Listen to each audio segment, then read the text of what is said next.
আসসালামু আলাইকুম। এগুলো হলো ব্রাহ্মা। মরকটা শুধু লাইট ব্রাহ্মা। মরক আমার লাইট ব্রাহ্মার অনেকগুলো আছে। তো ব্রাহ্মার এখানে লাইট ব্রাহ্মাটা দিয়ে দেখতেছি কি রকম ডিম হয়। ডিম অবশ্য পারছে, উঠাইতে দেবো 2-3 দিন পর। তো দেখা যাক কি রকম বাচ্চা হয়।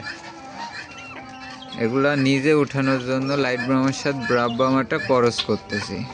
এই লাইট ব্রাহ্মা মরকটা কিন্তু অনেক হাই, অনেক বড়।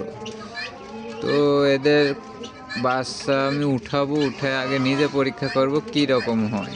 এই জন্য এদের দিছি। আরও 2টা ব্রাহ্মা আছে মরগ, ওগুলা আর এক ইয়াতে দেখাচ্ছি আপনাদের। তো এইটা ধরেন ডিম উঠাইলাম, ব্রাহ্মা লাইট ব্রাহ্মা 2টার করস হবে। তো কালো সাদা এরকম মিক্স হবে। তো দেখা যাক কীরকম হয়। নিজে উঠানোর জন্য আমি এই ক্রস করতেছি। 10টা ডিম উঠাবো ভাবছি, পরে কীরকম মুরগি হয় ওইটা চেক করার জন্য।